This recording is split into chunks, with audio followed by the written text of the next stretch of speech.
Hello बच्चों, नमस्कार, जय हिंद। कैसे हैं सभी लोग? उम्मीद करता हूँ बहुत अच्छे होंगे और एक बहुत ही ज़्यादा एक्साइटमेंट के साथ आप लोग आज जुड़े हैं।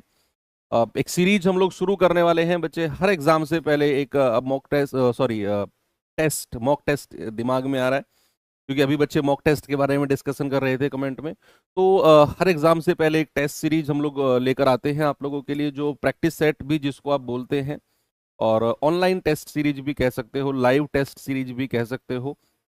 और ये अगर मैं कहूँगा कि जब हम लोग सिलेबस कर रहे होते हैं तो ये मान लो कि हम अपने सिलेबस का निर्माण कर रहे होते हैं।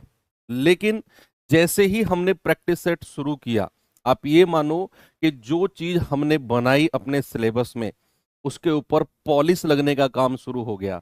और पॉलिश हम किसी भी चीज के ऊपर क्यों करते हैं? को चमकाने के लिए।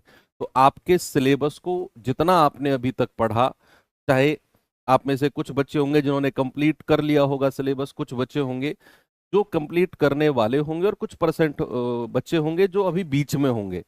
तो जितना भी आपने पढ़ा उसको पॉलिश करने का काम आज से हम शुरू करेंगे, उसको चमकाने का काम शुरू करेंगे, क्योंकि बिना पॉलिश लगे चीजें धुंधली रहती हैं और हमें लगता है कि यार, क्या जो हम पढ़ते जा रहे हैं, क्या वो हमारे दिमाग में सेट भी हो रहा है या नहीं? मान लो आज आपने परसेंटेज पढ़ा, एक महीने बाद आप परसेंटेज के बारे में सोचोगे तो आपको लगेगा कि यार, परसेंटेज पढ़ा तो था, लेकिन ऐसा लग नहीं रहा कि अगर परसेंटेज का सवाल आ जाए तो हम कर देंगे उसे। ऐसा लगता है ना कई बार। आप सोचो कि आप चाहे अभी तक 50% या 70% सिलेबस ही कंप्लीट कर पाए हो, और आपसे अगर मैं कहने लगूं कि जो चैप्टर सबसे पहले पढ़ा था, क्या फुली कॉन्फिडेंट हो आप उसमें? आप कहोगे सर पढ़ा तो अच्छे से था, लेकिन कॉन्फिडेंस नहीं है। चाहे हम सवाल कर लें उसका, लेकिन वो कॉन्फिडेंस नहीं है अंदर से कि अगर आ जाए तो हम कैसे करेंगे। तो इन्हीं सभी चीजों को सुधारने के लिए, आपका जो कॉन्फिडेंस है उसे बूस्ट करने के लिए, हम लोग शुरू कर रहे हैं आज से जीत सीरीज। और मुझे पूरा भरोसा है कि एग्जाम डेट आ चुकी है, तो मुझे पूरा भरोसा है कि आप लोग शुरू से लेकर लास्ट तक, जिस दिन हम सीरीज का लास्ट करेंगे, आप लोग जुड़े रहेंगे। और टारगेट बनाएंगे, एक दो दिन में मैं आपको टारगेट बता दूंगा कि कितना जो है टेस्ट या कितना प्रैक्टिस सेट का टारगेट हम रखेंगे इसमें। अभी तो आज से शुरुआत करते हैं। जस्ट कंटेंट की अगर मैं बात करूं तो आपके एग्जाम में, भाई देखो, हर साल तो एग्जाम होता नहीं है, यूपी कांस्टेबल वाला एक एक दो दो साल के गैप में होता है। तो आपके जो एग्जाम में प्रीवियस ईयर में क्वेश्चंस आए हैं, बहुत सारी बार आप लोगों ने उसको कर भी लिया होगा, तो एक दो क्वेश्चन मैं उसके भी रखूंगा। कुछ अपडेटेड चीजें जो एग्जाम में आएंगी या आ सकती हैं उनको रखूंगा। और जो अभी कल समापन हुआ है यूपीएसआई के पेपर का, आप लोगों ने शायद रिव्यू लिया होगा कुछ बच्चों ने, तो पता चला है कि मतलब बहुत ही, मैंने भी देखा पेपर, तो आसान पेपर था। अब जिन लोगों का पेपर थोड़ा बिगड़ा है उनको थोड़ा बुरा लग सकता है, लेकिन ये बात सत्य है कि paper easy to moderate level का पेपर था। कुछ भी पिछला वाला जो यूपीएसआई का पेपर था उसका तो ये कहूंगा मैं 30% या 40% ही लेवल था इस बार मैथ्स का।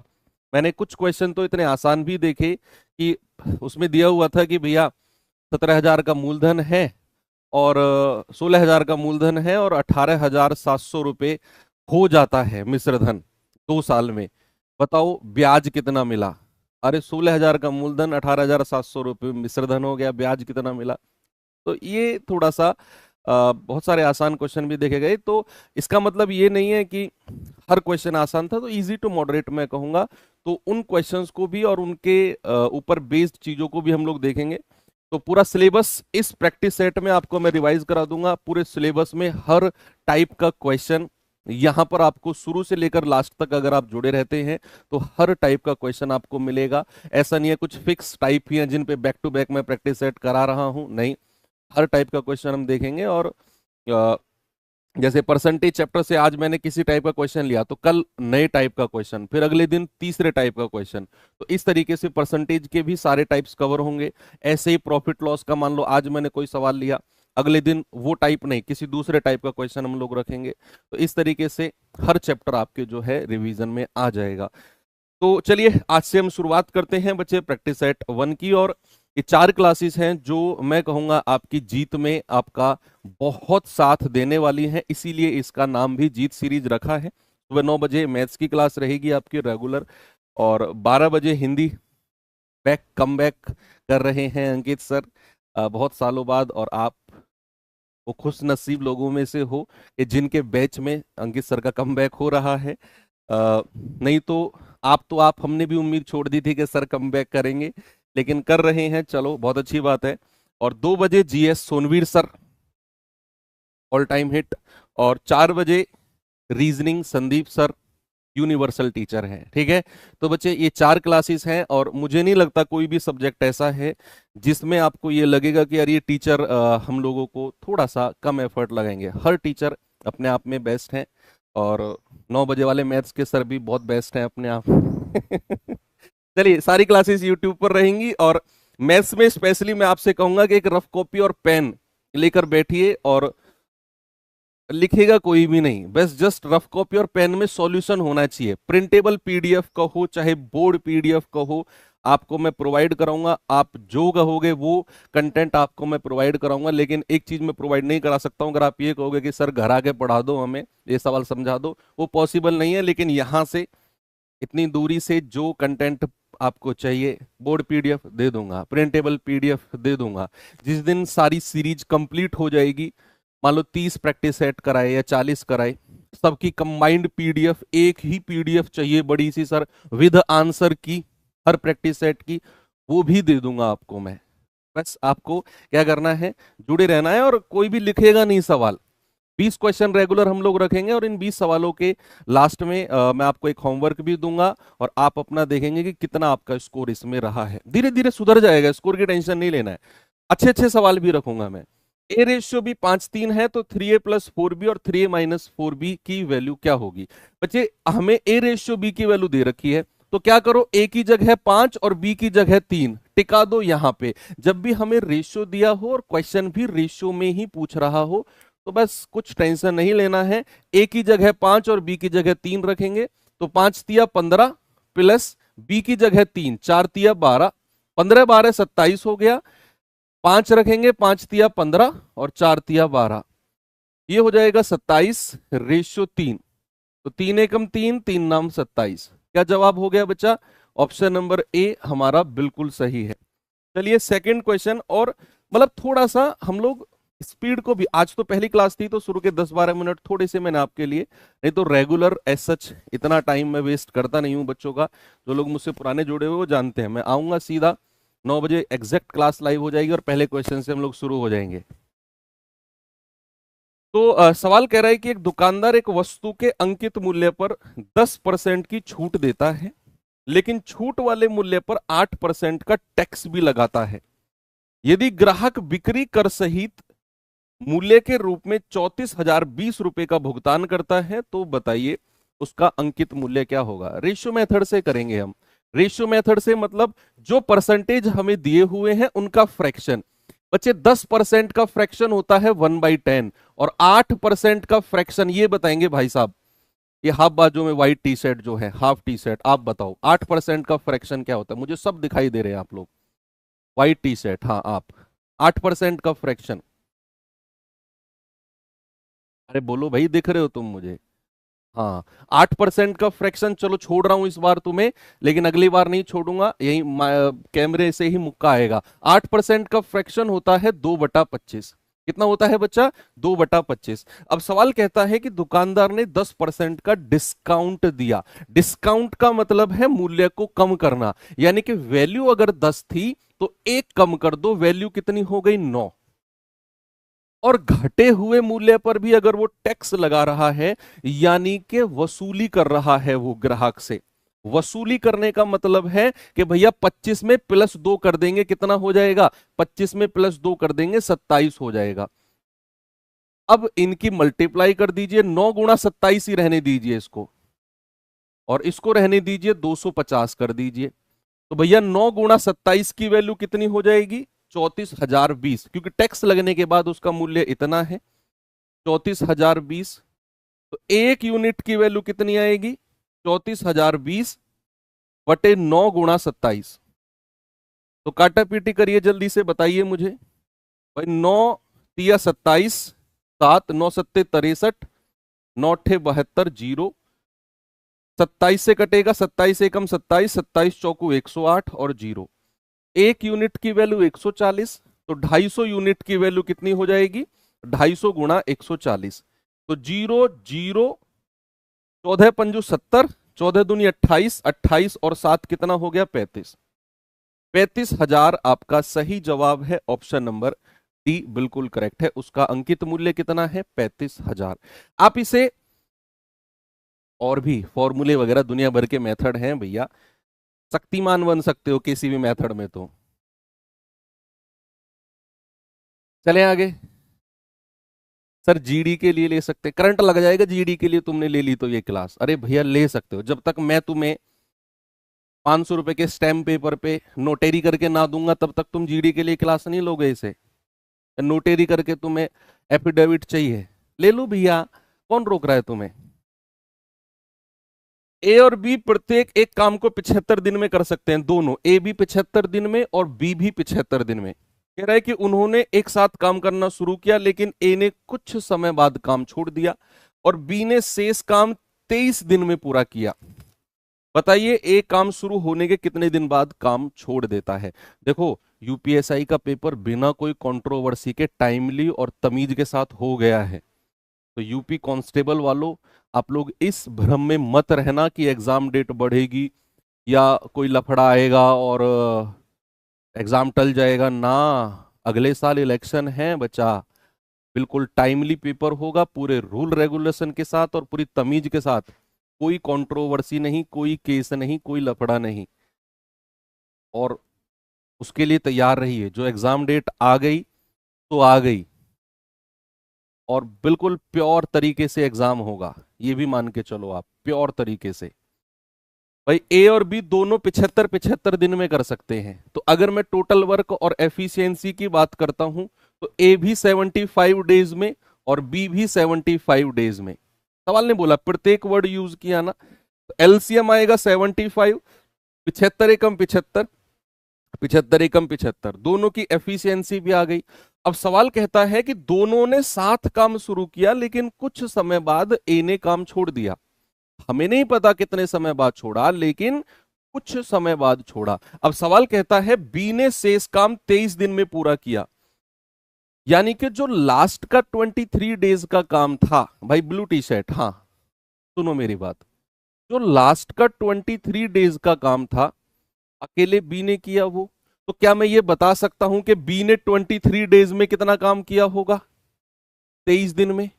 आप कहेंगे हाँ जी सर, बी की क्षमता से मल्टीप्लाई कर दो, बी ने 23 ही काम किया होगा।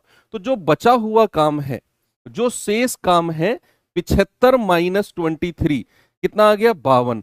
ये काम तो दोनों ने मिलके किया होगा, ए और बी ने, दोनों ने मिलके किया होगा ना। 23 काम जो लास्ट का था वो तो बी से करा दिया हमने। अब जो बचा हुआ काम है 52, ये तो दोनों ने मिलके किया, और दोनों ने मिलके कितने समय में कर दिया होगा? दोनों की क्षमता से डिवाइड कर दो। 52 डिवाइड बाई 1 + 1 2, यानी कि 26 दिन में। भाई साहब 26 दिन बाद ए छोड़कर भाग गया होगा।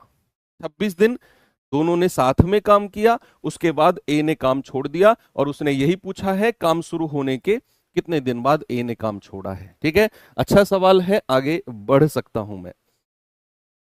एक व्यक्ति 600 किलोमीटर की दूरी ट्रक के द्वारा 80 की चाल से, 800 किलोमीटर हवाई जहाज 400 की स्पीड से, हवाई जहाज बस 400 की स्पीड, बहुत मंदा चल रहा है यार,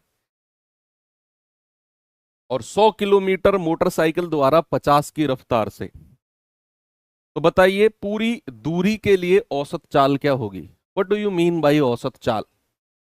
भाई साहब, ये गमछे वाले भैया, अरे तनिक इधर तो देखो, तुमसे ही बोल रहे हैं भैया, गमछे वाले भैया। हाँ, औसत चाल का मतलब क्या होता है?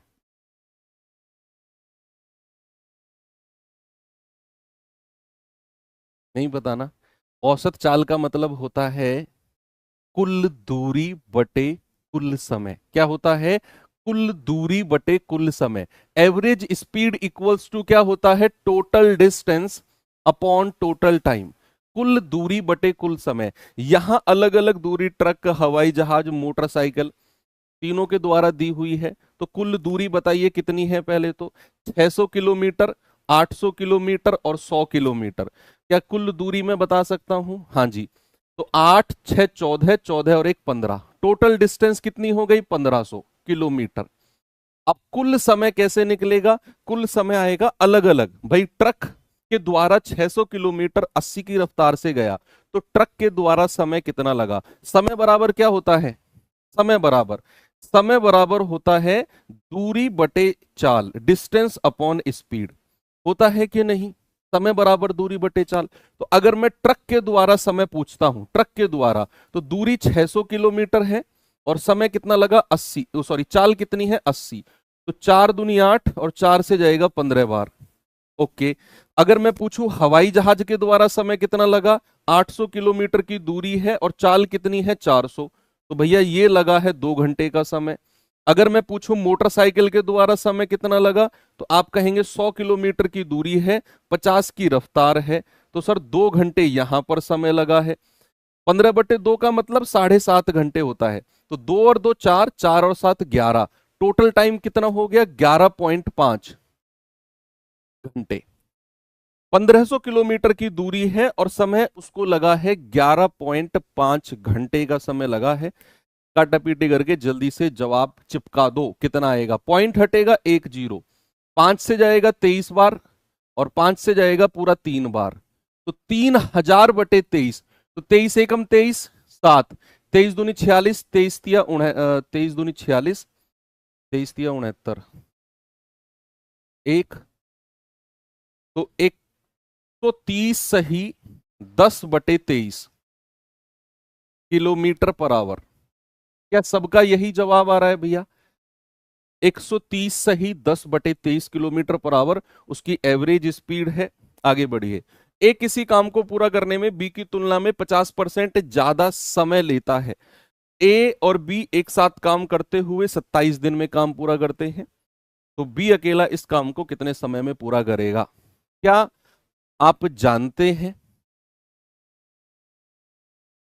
कि जो रेशियो समय का होगा उसका उल्टा रेशियो एफिशिएंसी कार्य क्षमता का होता है? या फिर जो रेशियो कार्य क्षमता का होगा उसका उल्टा रेशियो समय का होता है? हाँ। तो यहां उसने ए बी की तुलना में 50% ज्यादा समय, यहां बात समय की हुई है। तो ए जो है बी की तुलना में, किसकी तुलना में? बी की तुलना में। तो बी अगर 100 है तो ए ने कितना समय लिया? 50% ज्यादा।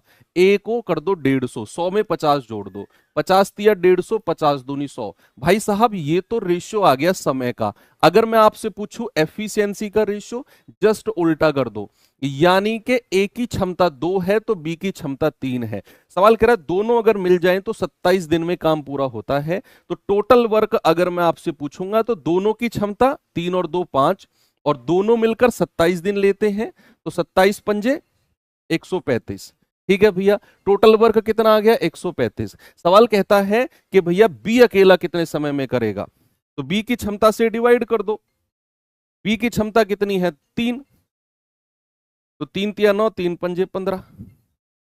हो गया। क्लियर है? 45 आएगा ना? सॉरी 45, 35 कौन बोला पीछे से? तुम में से कोई बोला है पीछे से भाई? मैं तो 45 ही कर रहा था। इसका जवाब जिसने बता दिया, ये मान लो कि वो आज की क्लास का धुरंधर है।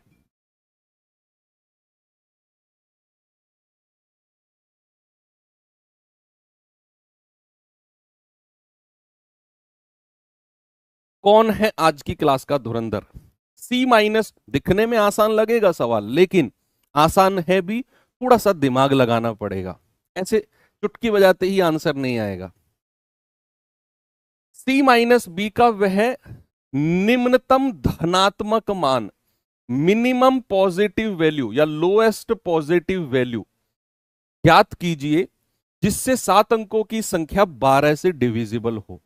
देखो अलग अलग आंसर आ रहे हैं, किसी का 1, किसी का 2, किसी का 7। सारे आंसर पॉसिबल हैं। आपके अकॉर्डिंग आप मुझे बताइए, कोई भी नंबर अगर 12 से डिविजिबल है तो मेरे भाई क्या वो 4 × 3 दोनों से डिविजिबल होगा? 4×3 = 12 होता है, यानी कि उस संख्या को 4 से भी कटना पड़ेगा और उस संख्या को 3 से भी कटना पड़ेगा। अब हमें पता है कि नंबर ये है मेरे पास, तो अगर संख्या 3 से कटती है तो उसके अंकों का योग 3 से कटना चाहिए। भाई साहब आप इधर देखो, पीली टी सेट आप, अगर संख्या 3 से कटती है तो क्या उसके अंकों का योग भी 3 से कटेगा कि नहीं? हाँ, तो इसके अंकों का योग बताना जरा। 7 और 1 8, 8 3 11, 11 और 8 19, 19 और 9 19 और 9 28, तो 28 प्लस बी प्लस सी। एक बार फिर से जोड़ के देख लीजिए, 9 और 8 17, 3 20 7 27 और 1 28 प्लस बी प्लस सी। अंकों का योग ये हो गया। अगर संख्या 4 से डिविजिबल है तो क्या उसके लास्ट के 2 डिजिट 4 से कटना चाहिए? 9C। अब आप मुझे बताइए सी की क्या वैल्यू पॉसिबल हो सकती है? सी की कौन कौन सी वैल्यू पॉसिबल हो सकती है कि संख्या 4 से कट जाए? क्या सी की वैल्यू 0 पॉसिबल है? ये बन जाएगा 90, और 90 4 से कटता नहीं है। क्या सी की वैल्यू 1 पॉसिबल है? 91 4 से नहीं कटेगा। क्या सी की वैल्यू 2 पॉसिबल है? 92, 23 चौके 92। हाँ जी सर, सी बराबर 2 पॉसिबल है। क्या सी की वैल्यू 3 नहीं, 4 पॉसिबल नहीं है, 5 भी नहीं है, 96 6 पॉसिबल है। 24 चौके 96 होता है, ठीक है, ये पॉसिबल है। हाँ जी सर, तो सी बराबर 6 पॉसिबल है, यानी कि सी की केवल 2 ही वैल्यू है जो संभव है, या तो 2 या फिर 6। इसके अलावा सी की और कोई पॉसिबिलिटी है ही नहीं। 4 नहीं है। 94 23 से 4 से कहां कटता है? 94 नहीं है। अब सी की वैल्यू अगर मैं 2 रखता हूं तो ये कितना बन जाएगा? अगर मैंने सी बराबर 2 यहां पे रखा तो ये बन जाएगा 28 और 2 30 प्लस बी। यस, 28 और 2 30 प्लस बी। उसके लिए अब संख्या अगर हमारी, समझना बात को, अगर संख्या हमारी मिनिमम होनी चाहिए और पॉजिटिव होनी चाहिए, मिनिमम और पॉजिटिव होनी चाहिए, तो और संख्या अगर हमारी 3 से कटेगी तो b बराबर 0 होगा। तो b बराबर 0 होगा, 30 प्लस 0 कितना होता है? 30। ये संख्या 3 से कट जाएगी। b की वैल्यू की और कितनी होगी? 3। भाई 30 और 3 33, वो भी 3 से कटेगा। अब आप मुझे बताइए, अगर c मैंने 2 ले लिया और b बराबर 0 ले लिया तो वैल्यू क्या मिलेगी मुझे? c माइनस बी की। c माइनस बी की वैल्यू कितनी मिलेगी मुझे? मुझे मिलेगी सर 2 माइनस, और b की वैल्यू 0, कितना? 2। क्या ऑप्शन में 2 है? चेक करिए जरा। लेकिन उसने बोला क्या है? उसने बोला है positive value such that 7 digit number is divisible by 12।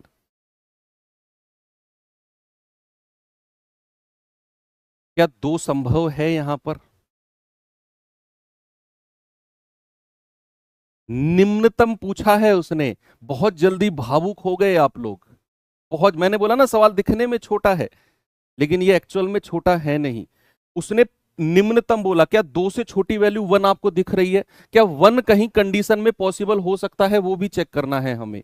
तो c माइनस बी, एक तो 2 मिल गया हमें। क्या मैं b की जगह अगर 3 रखूंगा तो c माइनस बी कितना मिलेगा मुझे? 2 माइनस 3 -1। पॉजिटिव वैल्यू चाहिए हमें, तो ये पॉसिबल नहीं है। तो b की वैल्यू 3 पॉसिबल नहीं है, यानी कि c माइनस बी की एक वैल्यू 2 मिल गई हमें। अगली वैल्यू के बारे में भी सोचना है हमें। कब? जब c बराबर 6 होगा। c बराबर 2 पर तो हमने ये निकाल दिया, c बराबर 6 पे कौन चेक करेगा? भैया c बराबर 6 पे भी तो चेक करना है हमें। तो c बराबर 6 पे अगर मैं चेक करता हूं तो 28 और 6 34, 34 प्लस बी। क्या भैया? 34 प्लस बी। अगर मैं b की वैल्यू को कितना रख दूं? 2, तो ये बन जाएगा 34 और 2 36। ये संख्या भी 3 से कटेगी। अगर मैं b की वैल्यू को और कितना रखूं? 5, 5, 34 और 5 39, ये भी 3 से कटेगा। और b की वैल्यू अगर आप 5 रखते हो मेरे भैया, c माइनस बी कितना मिलेगा? 6 माइनस 5, दैट इज 1। और मिनिमम पॉसिबल वैल्यू कितनी हो जाएगी? 1 हो जाएगी। मैं मानता हूं कि 2 एक ऐसी संख्या है जो आपका आंसर आ रहा है, लेकिन उसने निम्नतम पूछा है, तो निम्नतम के लिए और आगे हमें जाना पड़ेगा। और मैंने c बराबर 6 पे चेक किया, तो भैया 28 और 6 34 प्लस बी। अब बी की पॉसिबिलिटी देखी, 34 प्लस 2 36, 3 से कटेगा। 34 प्लस 5 39, ये भी 3 से कटेगा। तो बी की वैल्यू 5 और सी की वैल्यू 6 यहां पर रखा, तो 6 माइनस 5 1 आपका सही जवाब है। ऐसे घुमावदार क्वेश्चन भी ये लेटेस्ट में पूछा गया सवाल है, स्क्रीनशॉट ले लो इसका, ठीक है। ऐसे चटपटे सवाल भी रोज एक एक आपको मैं दूंगा, थोड़े थोड़े चटपटे, जो आपके दिमाग को ऐसे करेगा, ऐसे करने पे मजबूर करेगा। ऐसे सवाल भी होते हैं क्या? अगर किसी ने ये कह दिया कि ऐसे क्वेश्चन नहीं आते एग्जाम में, भाई साहब उसका सर घुटनों में दबा के और उसकी कमर पे इतने मुक्के बजाऊंगा ना मैं। किसी ने अगर एग्जामिनर बनने की कोशिश की यहां पर कि इतने हार्ड क्वेश्चन नहीं आते, वो कुटाई का पात्र हो जाएगा। फिर चुपचाप जो करा रहा हूं वो पढ़ लो। कोई भी ऐसा डिसीजन मेकर नहीं बनेगा, फोर्थ एम्पायर कोई, थर्ड एम्पायर कोई नहीं बनेगा। इस पे आ जाओ, 5 प्लस 24 गुणा 8 डिवाइड बाई 8 का 8 माइनस 8 भाग 8 गुणा 4। बेटा मैं कोशिश करूंगा रोज कि तुम्हारे 20 में से 20 नंबर ना आए, और तुम भी अड़े रहना कि 20 में से 20 ही लेकर आने हैं मॉक इस सर के प्रैक्टिस सेट में। मैं रोज कोशिश करके आऊंगा कि 19 मैक्सिमम जाए, मेरी ये कोशिश रहेगी। अब देख लो कौन जीतता है। वही बॉडमास का नियम में सबसे पहले का सॉल्व होता है, बॉडमास के नियम में सबसे पहले का सॉल्व होता है। तो करिए जरा, 5 प्लस 24 गुणा 8 भाग 8 अट्ठे 64 माइनस 8 भाग 8 होता है 1, और 1 इंटू 4। तो 5 प्लस 24 गुणा 8 गुणा भाग 64 को 1/64 कह दूं मैं, अगर मैं भाग को गुणा में चेंज करता हूं तो डिवाइड बाई हो जाता है, माइनस 4। 8 अट्ठे 64, 8 तिया 24, तो 5 और 3 8, 8 माइनस 4, जवाब कितना हुआ 4। ऑप्शन नंबर बी आपका सही है। आगे चलते हैं, पीडीएफ मिल जाएगी आपको। देखो ये कल का ही, आज कितनी तारीख है 16, ये परसों का सवाल है। परसों यूपीएसआई का पेपर हुआ था ना, तो उसमें आया हुआ क्वेश्चन है, ये देख लो थोड़ा सा, आप कर पाओगे या क्या नहीं कर पाओगे इसे। पीडीएफ मिलेगी आपको, हर जगह मिल जाएगी। एप्लीकेशन में भी प्रिंटेबल डलवा दूंगा मैं, और एप्लीकेशन से ले लेना आप। रोजगार विदंकित एप्लीकेशन ओपन करोगे ना, उसमें फिर पीडीएफ एंड नोट्स वाले फोल्डर में जाओगे अंदर, वहां अभी तो फोल्डर नहीं बना है, बन जाएगा। रोजगार विदंकित चैनल क्लिक करोगे, पीडीएफ एंड नोट्स में भी बहुत सारे चैनल मिलेंगे। रोजगार विदंकित चैनल पे क्लिक करोगे, वहां जीत सीरीज नाम से आपको फोल्डर बन जाएगा आज, उसमें सारी चारों क्लासेस की पीडीएफ वहीं डाला करेंगी। ये परसों का आया हुआ सवाल है भैया। एक रेफ्रिजरेटर का अंकित मूल्य 9600 है। यह एक दुकानदार 12% और 25% की क्रमिक छूट देता है, यदि फिर भी उसे 20% का प्रॉफिट होता है, तो रेफ्रिजरेटर का क्रय मूल्य क्या होगा? अच्छा एक बात बताओ मुझे, आपने अभी तक पढ़ा कि अगर किसी क्वेश्चन में डिस्काउंट परसेंट और प्रॉफिट परसेंट दोनों दे रखे हों, तो हमारे दिमाग में एक ही चीज है जो आती है कि सीपी और एमपी का रेशियो, क्रय मूल्य और अंकित मूल्य का रेशियो। और याद करो मैंने ऐसे क्वेश्चन भी कराए हैं क्लासेस, जो आपने पढ़ा होगा। हालांकि अभी जो बैच चल रहा है उसमें तो ये चैप्टर नहीं हुआ है, लेकिन पीछे के जो बैचेस हुए हैं, यूपी पुलिस कांस्टेबल का भी हो चुका है एक बैच, उसमें मैंने ऐसा क्वेश्चन कराया जहां पर 2 डिस्काउंट देने के बाद भी प्रॉफिट कमाता है वो। तो ये बात तो श्योर है कि यहां पर क्रय मूल्य और अंकित मूल्य का ही रेशियो निकलेगा। ये बात तो 100% श्योर है कि 100 माइनस डी और 100 प्लस पी, लेकिन डिस्काउंट है 2, दोनों के दोनों सक्सेसिव डिस्काउंट है। तो सबसे पहले इनका एकल बट्टा निकालो, इनका इक्विवेलेंट डिस्काउंट जिसको कहते हैं। तो इक्विवेलेंट डिस्काउंट का फॉर्मूला क्या होता है? ए प्लस बी माइनस ए गुणा बी बटे 100। भाई कोई बच्चा ये तो नहीं है कि सर यूपीएसआई के क्वेश्चन क्यों करा रहे हो, हम तो कांस्टेबल की तैयारी कर रहे हैं। अभी जो लेटेस्ट में कल और परसों एग्जाम हुआ यूपीएसआई का, अगर आप चाहते हैं कि उनके क्वेश्चन भी मैं रेगुलर एक एक दो दो तीन तीन करके इन प्रैक्टिस सेट में कंप्लीट करा दूं तो मुझे थम्स अप करके बता दो। लेकिन अगर कोई बच्चा चाहता है कि यूपीएसआई सर वो तो 2 स्टार वाले क्वेश्चन है, हम तो कांस्टेबल कर रहे हैं, वो लेवल मत कराओ। लेवल मैं फिर कहूंगा इजी टू मॉडरेट आया है। आप अगर अपडेट हो जाओगे लेटेस्ट, अभी 2 महीने बाद आपका भी एग्जाम है, 1.5 महीने बाद, तो अच्छा रहेगा। और इन्हीं पैटर्न के ऊपर भी अलग अलग वैल्यूज चेंज करके, थोड़ा इधर उधर लैंग्वेज करके क्या एग्जामिनर और पूछ सकता है, वो सब मैं यहां पर डालने वाला हूं, है ना। तो रोज दो दो तीन तीन क्वेश्चन में डाला करूंगा प्रैक्टिस सेट में, और ऐसे हवा में हो जाएंगे सवाल। किसी दिन 4-5 भी डाल दिया करूंगा।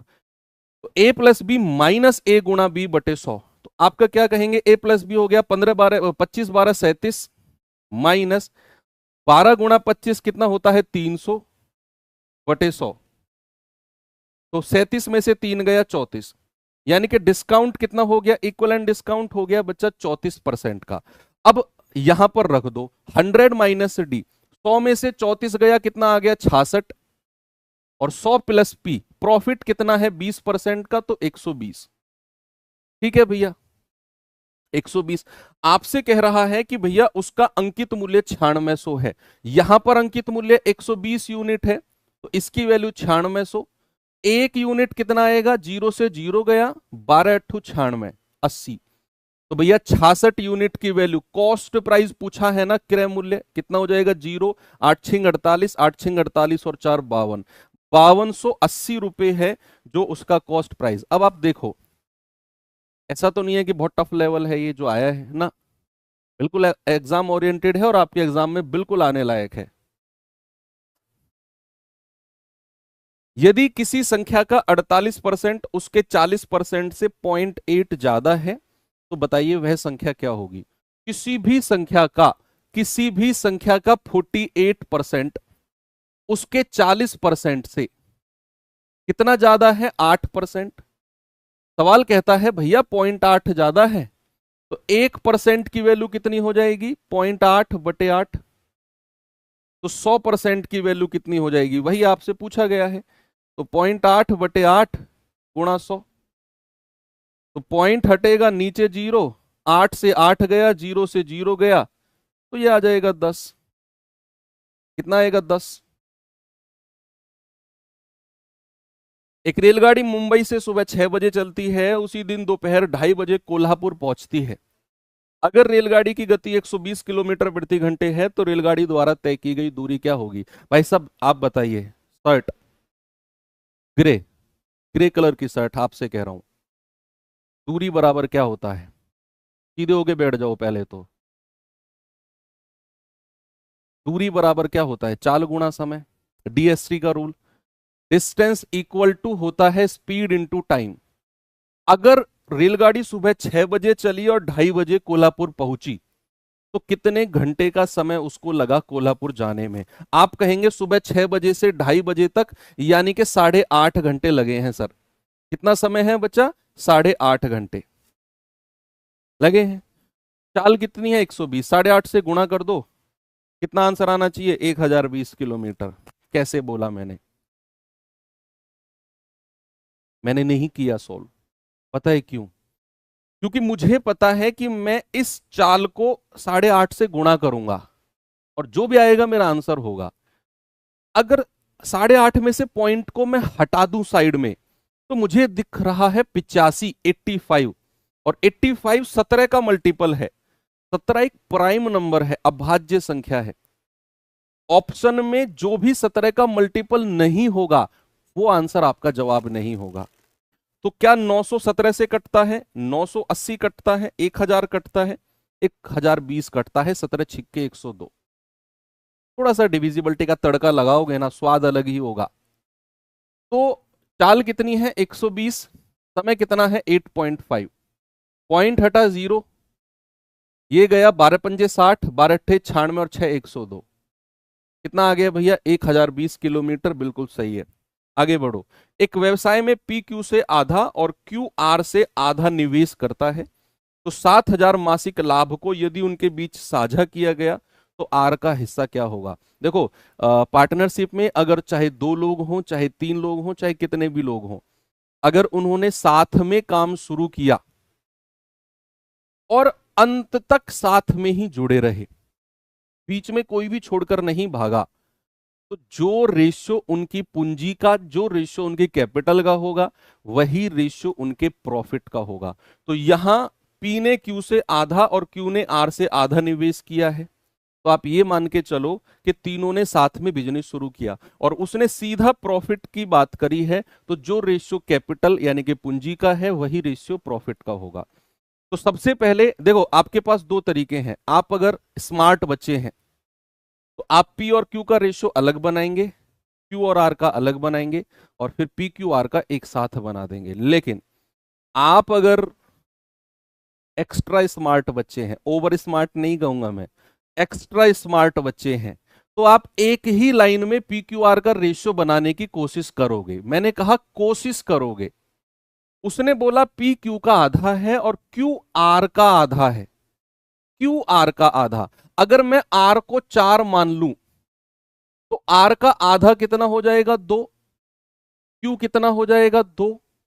अब उसने बोला है पी जो है वो क्यू का भी आधा है, तो क्यू अगर 2 है तो पी कितना हो जाएगा? 2 का भी आधा, 1। ये है आप एक्स्ट्रा स्मार्ट। आप कहेंगे सर आपने आर को 2 और क्यू को 1 क्यों नहीं माना? मैं कहूंगा वो तो स्मार्ट बच्चे करते हैं, एक्स्ट्रा स्मार्ट थोड़ी करते हैं।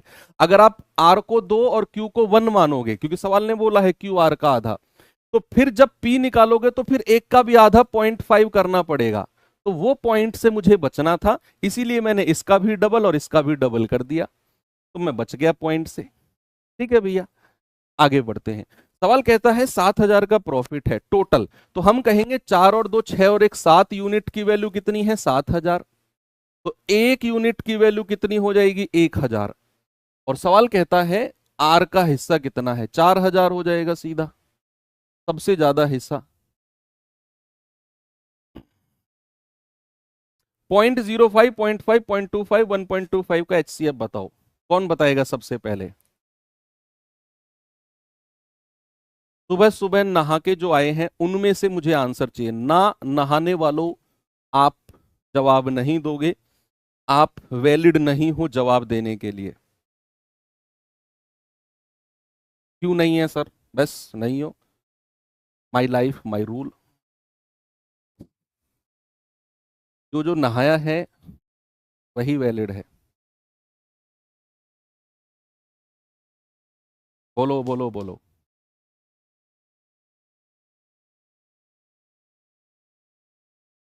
डेसिमल वाले क्वेश्चन के चाहे एचसीएफ चाहे एलसीएम की अगर बात की जाए, तो पहले डेसिमल को हटाकर फ्रैक्शन में बदलो,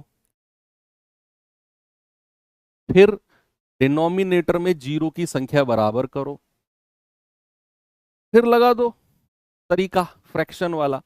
अगर मैं डेसिमल हटाता हूं तो डेसिमल के बाद 2 डिजिट है, तो मैं कहूंगा 5/100। डेसिमल हटाता हूं तो एक ही डिजिट है, 5/10। यहां 2 है तो 25/100, और वहां भी 2 है तो 125/100। पहला काम तो ये कर दिया। सेकंड काम क्या है? डिनोमिनेटर में जीरो की संख्या बराबर करना। जीरो की संख्या, तो यहां 100, यहां 100, यहां 100, तो यहां भी 100 बनाने के लिए एक एक जीरो ऊपर नीचे लगा दो और एचसीएफ निकाल दो। अब उसने अगर एचसीएफ बोला है तो ऊपर वाली संख्या का एचसीएफ, नीचे वाली का एलसीएम। तो एचसीएफ क्या हो जाएगा? एचसीएफ हो जाएगा ऊपर वाली संख्या 5, 50, 25 और 125, अंश का एचसीएफ, और एलसीएम किसका? डिनोमिनेटर यानी के हर का एलसीएम। तो अंश का एचसीएफ कितना हो जाएगा? जो संख्या मैक्सिमम कॉमन आए, भाई 5 ही कॉमन आ सकता है, इससे भी, इससे भी, इससे भी, उससे बड़ी संख्या तो कॉमन नहीं आएगी ना। 5 कॉमन आने के बाद यहां 1 बचेगा केवल। एचसीएफ हो गया 5। और याद रखना, चाहे एलसीएम हो चाहे एचसीएफ हो, अगर एक जैसी संख्या है, ए और ए, चाहे 3 चाहे 4, वो ए ही होगा। चाहे एलसीएम चाहे एचसीएफ, सेम नंबर्स का आप निकाल रहे हो तो वही नंबर। तो 100 100 100 100, एच एलसीएम कितना हो जाएगा? 100 ही हो जाएगा। 5/100 का मतलब है 0.05। कितना मेरे भाई? 0.05। ऑप्शन नंबर सी बिल्कुल सही है।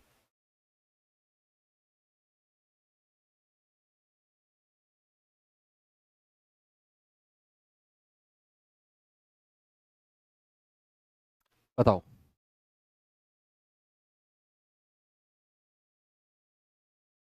एक महिला ने कहा, यदि आप मेरी आयु के अंकों को उलट दो तो आपको मेरे पति की आयु मिल जाएगी।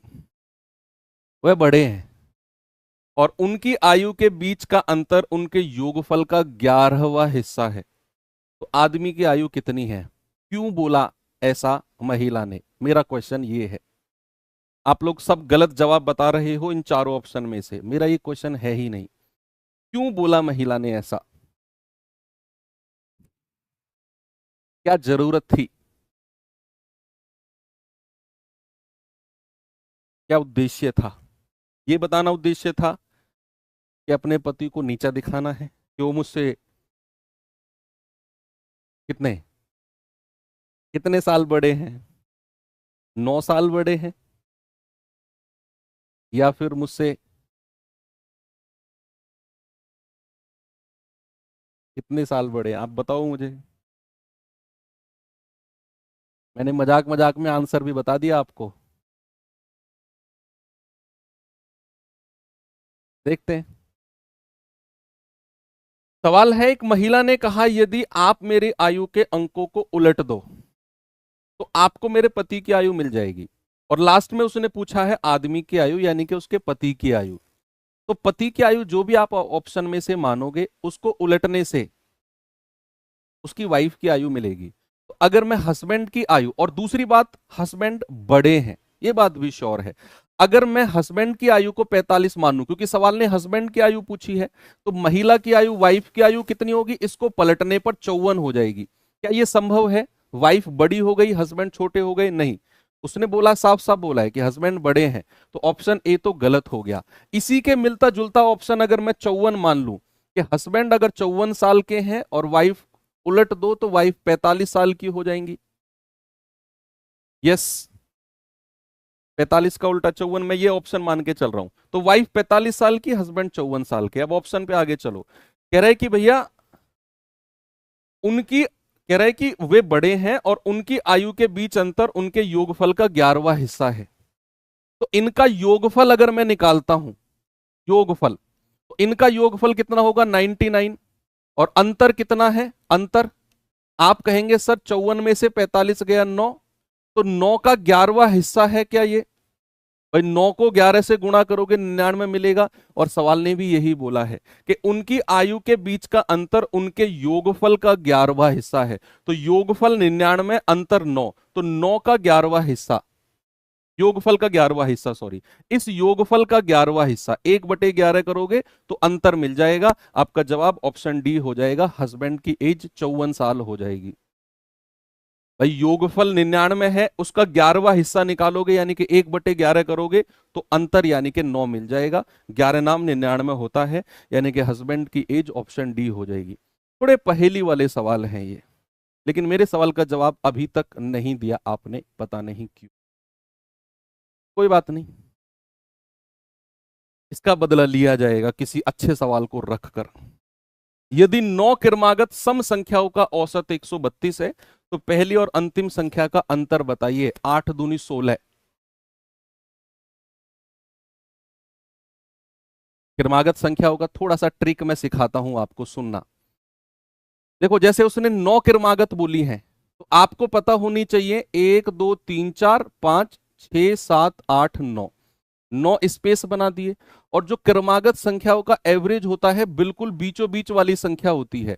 तो बीचों बीच वाली संख्या 132 ये हो गई, यानी कि 4 संख्या इधर है और 4 संख्या इधर है, टोटल 9 संख्या है। अब आप मुझे बताइए कि अगर उसने सम संख्या बोली है तो सम संख्या के बीच गैप कितने का होता है? गैप, डिफरेंस कितने का होता है? 2 का गैप होता है। तो 4 संख्याओं के बीच गैप कितने का हो जाएगा? 2 से गुणा कर दो, 8 का गैप। इधर भी 4 संख्या है तो टोटल गैप कितने का हो जाएगा? टोटल गैप हो जाएगा 16 का। तो उसने सबसे पहले वाली और सबसे लास्ट वाली का डिफरेंस पूछा है, तो सॉरी 8। तो इन दोनों, यहां से यहां तक 8 का गैप, यहां से यहां तक 8 का गैप, तो टोटल डिफरेंस कितना हो गया? 8 + 8 16। टोटल डिफरेंस कितना हो गया? पहली और लास्ट का 16 हो गया। आप चाहो तो सारी संख्या निकाल लेते, 132 के आगे 134, फिर 136, फिर 138 और फिर 140, फिर 132 से पहले 130, 128, 126 और 124, और अब 140 में से 124 माइनस कर दो, तब भी 16 का गैप आएगा, तब भी 16 का गैप आएगा कि नहीं आएगा? यस। तो अब मैं एक ट्रिक आपको बताऊंगा।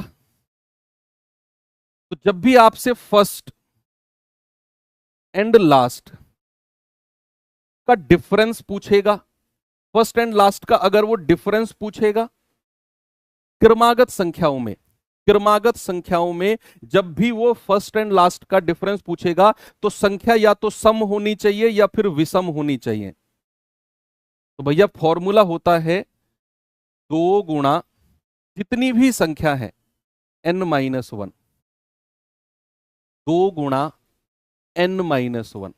जब भी वो डिफरेंस पूछेगा तो आप कहेंगे 2 गुणा n-1।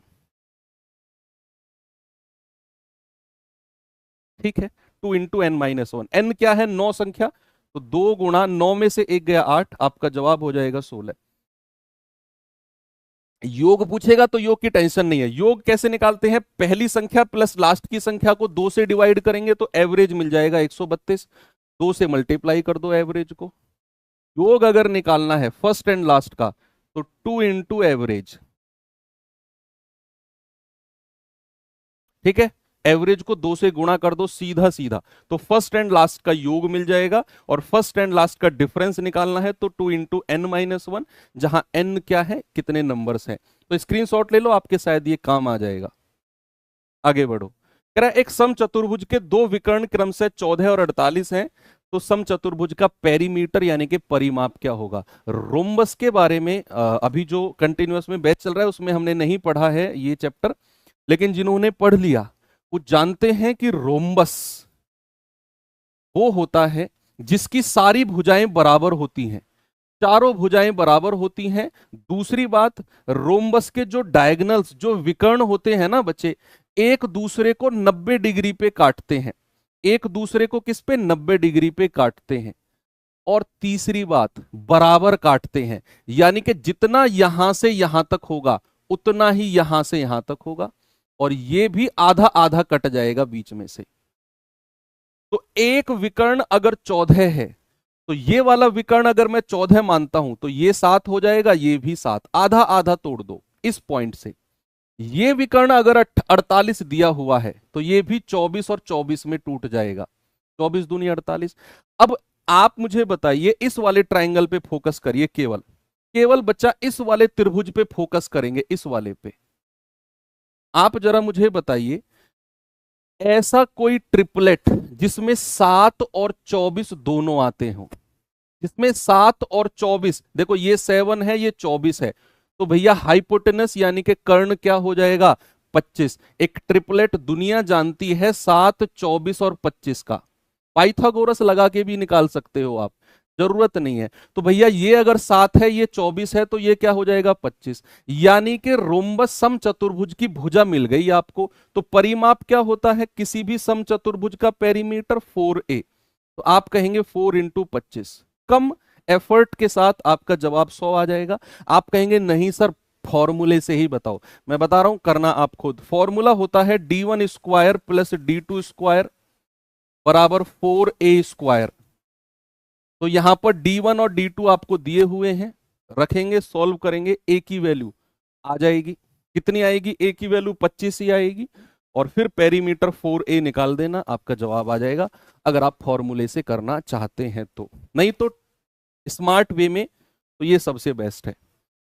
कह रहा 2 पाइप x और y टंकी को 14 और 21 घंटे में भर सकते हैं। टंकी को भरने के लिए दोनों पाइप एक साथ खोले गए तो खाली टंकी कितने घंटे में भर जाएगी? बताओ। सिंपल है भाई, ये 14 घंटे में भर सकता है, ये 21 में। एलसीएम कितना हो जाएगा? 84, 42 हो जाएगा। 84 कौन बोला पीछे से? कह रहा है अगर मैं दोनों को एक साथ खोल दूं तो दोनों की क्षमता से डिवाइड कर दो। 5 × 8 = 40, 8 सही 2/5। ये तो बोनस मिल गया हमें इतने आसान क्वेश्चन को करके। 2000 की धनराशि 2 साल में 2880 हो जाती है, वार्षिक रूप से संयोजित होने पर चक्रवृद्धि ब्याज की दर बताओ। ऐसा ही क्वेश्चन कुछ कुछ मिलता जुलता अभी कल के ही पेपर में आया है, यूपीएसआई के में, कल या परसों के में। पता है वहां क्या पूछा? वहां ये पूछा ही नहीं। अब आप मुझे बता दो इसका आंसर क्या होगा। मतलब अभी इस क्वेश्चन पे मत आओ, थोड़ा सा। मैंने दर नहीं पूछी, मैंने कहा 2000 रुपए की धनराशि 2 साल में 2880 हो गई, तो बताइए ये वार्षिक रूप हटाओ, ये हटा दो, बस सीधा यही पूछा है, चक्रवृद्धि ब्याज क्या होगा। ये क्वेश्चन आया था, 2000 रुपए 2880 हो गए, चक्रवृद्धि ब्याज क्या होगा? 880 रुपए। लेकिन अच्छा क्वेश्चन अगर पूछता तो वो ये पूछता दर बताओ, लेकिन ये भी अच्छा नहीं है, कोई बात नहीं। तो जब भी हमें रेट पूछेगा तो मूलधन, प्रिंसिपल और अमाउंट का रेशियो लेंगे। प्रिंसिपल कितना है बच्चा? 2000। अमाउंट कितना है? 2880। जीरो से जीरो गया, दो से जाएगा 100 बार, और दो से जाएगा 144 बार। ये रेशियो तो 2 साल का है, 2 साल में हुआ है ना, तो 2 साल से मूलधन और मिश्रधन का रेशियो हमने ले लिया। अब हम 1 साल पे आएंगे। 2 साल से किस पे आना है? 1 साल पे। तो जब भी 2 साल से 1 साल पे आना है तो वर्गमूल करना होता है। अगर यहां 3 साल होता तो मैं घनमूल करता, यहां 4 साल होता तो मैं फोर्थ रूट करता, लेकिन यहां 2 साल है तो मैं केवल वर्गमूल यानी कि स्क्वायर रूट करूंगा। तो ये हो गया 10 और ये हो गया 12, यानी कि 1 साल में कोई पैसा 10 से 12 हुआ, ब्याज कितना मिला? 2 रुपया। और प्रतिशत में निकालना है तो 2 बटे मूलधन हमेशा नीचे होगा और मल्टीप्लाई बाई 100। तो क्या जवाब आ गया बच्चा? 20%। कितना आ गया मेरे भाई? 20%। मूलधन और मिश्रधन का रेशियो लेंगे और फिर जितना साल यहां बोलेगा उतना ही रूट लगा देंगे। लेकिन रूट लगाने से पहले ये रेशियो कुछ ऐसा बना लेना कि वो रूट आसानी से निकल सके। जैसे अगर मैं सीधा 2000 और 2880 में रूट लगाता, निकलता ही नहीं मेरा आंसर। तो मैंने पहले रेशियो बना के 100 और 144 बनाया ताकि मैं इसका वर्गमूल निकाल सकूं। ओके। एक गोले की त्रिज्या को 40% कम कर दिया तो इसका आयतन कितना परसेंट कम हो जाएगा? जब भी मेंसुरेशन का क्वेश्चन भाई, आप ध्यान किधर है? सवाल इधर है। 9 बजे ही, सुबह सुबह 9 बजे ही खैनी निकल गई तुम्हारी 9 बजे ही।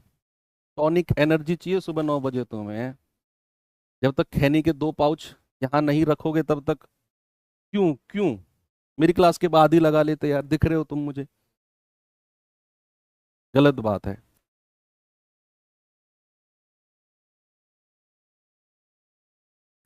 जब भी मेंसुरेशन का क्वेश्चन परसेंटेज में मिक्स होके आए तो आपको मेंसुरेशन का फॉर्मूला पता होना चाहिए। तो भैया आयतन क्या होता है गोले का? गोले का आयतन क्या होगा? 4/3 पाई आर क्यूब।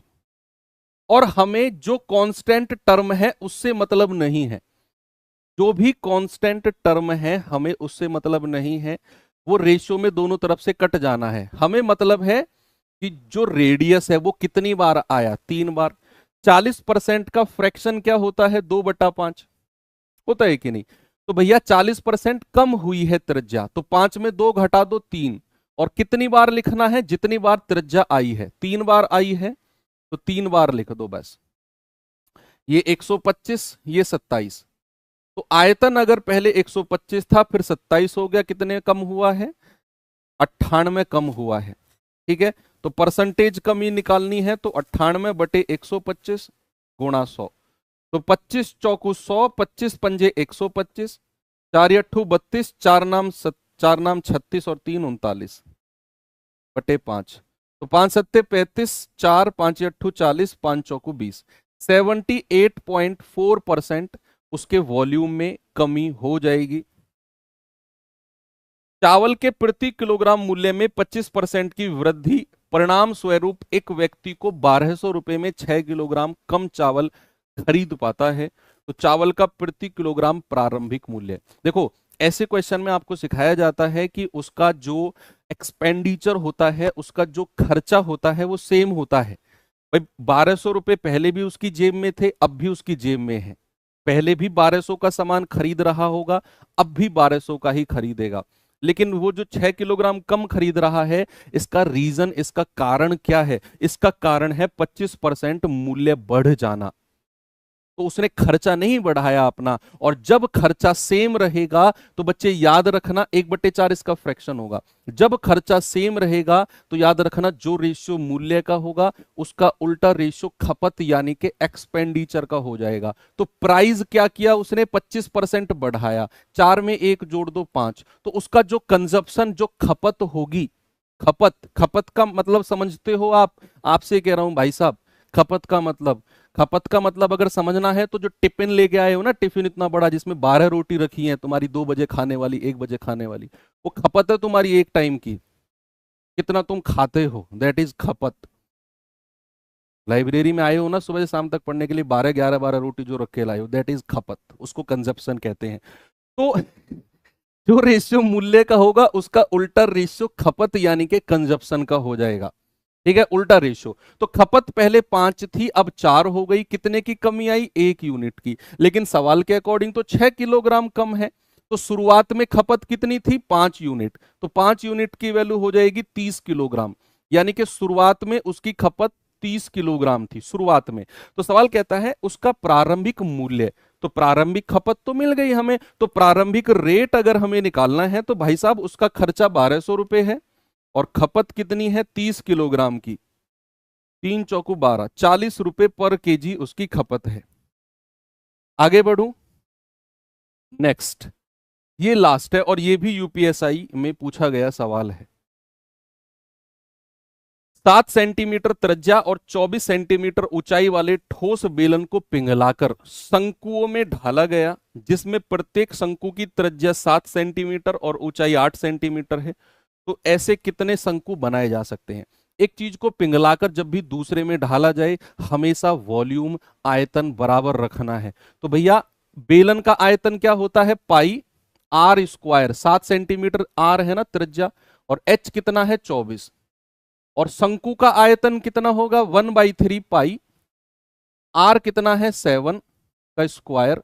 और एच ऊंचाई कितनी है? 8। और ऐसे कितने शंकु हैं? एन। भाई बहुत सारे शंकु बने हैं ना, तो ऐसे एन शंकु हैं। सभी शंकुओं का आयतन बराबर उस बड़े बेलन के आयतन के बराबर है। तो 1 पाई से पाई गया, 7 स्क्वायर से 7 स्क्वायर गया, क्या बचा? 24 बराबर 3 से जाएगा, 3 से नहीं जाएगा, क्या आएगा? 1/3 इंटू 8 इंटू एन। तो 8 से जाएगा, 8 तिया 24 और 3 की 3 में गुणा हो जाएगी, एन बराबर 9। यानी कि ऐसे कितने कोण बनाए गए हैं? ऐसे 9 कोण बनाए गए हैं, 9 शंकु बनाए गए हैं। चलिए, ये है आपका होमवर्क क्वेश्चन बचे। इसका जवाब आपको कमेंट बॉक्स में देना है मुझे। बिल्कुल, कल इसके सॉल्यूशन के साथ हम लोग अपने प्रैक्टिस सेट की शुरुआत करेंगे और मुझे भरोसा है कि आज के प्रैक्टिस सेट में आपको बहुत मजा आया होगा बच्चे। तो अब 12 बजे से तूफानी क्लास कम बैक हो रहा है अंकित सर का, तो सभी लोग जुड़ेंगे और फिर उसके बाद सोनवीर सर, उसके बाद संदीप सर। ठीक है भैया, तो रोज हमारी मुलाकात 9 बजे हुआ करेगी। Thank you, have a good day, जय हिंद।